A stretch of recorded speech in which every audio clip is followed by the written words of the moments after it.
राष्ट्रीय एकात्मता सर्वधर्म समभाव निर्माण करणाऱ्या नाशिक जिल्ह्याच्या चांदवड तालुक्यातील वडनेर भैरवच्या कालभैरव रथयात्रेला मोठ्या उत्साहात सुरुवात झाली। नाशिक जिल्ह्यातील ग्रामीण भागातील सर्वात मोठी कालभैरवाची यात्रा म्हणून नावारूपास आलेल्या भैरवनाथ यात्रेला सकाळी 9:30 वाजता मुस्लिम धर्मियांची पहिली बैलजोडी जोडून प्रारंभ झाला।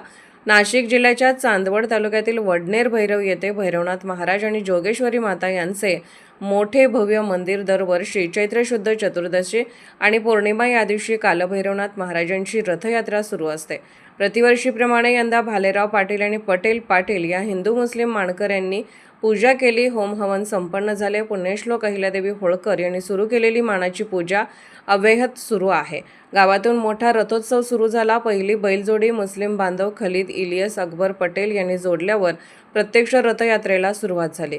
रथयात्रेत हजारो महिला आणि पुरुष नवसाचे परंपराचे दंडवत आणि लोटांगण रथाच्या पाठीमागे घालण्याची परंपरा आहे। रथोत्सव काळात मंदिरातील प्रत्यक्ष मूर्ती रथात बसवतात, त्यामुळे 2 दिवस मंदिरात मूर्ती नसते। मूर्तीविना गाभारा असतो। हे अशा प्रकारचं जगातील एकमेव मंदिर असावं असं गावकरी सांगतात।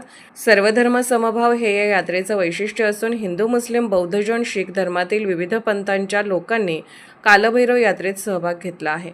यात्रेमध्ये लाखोंच्या संख्येने भाविक सहभागी होण्याची शक्यता आहे।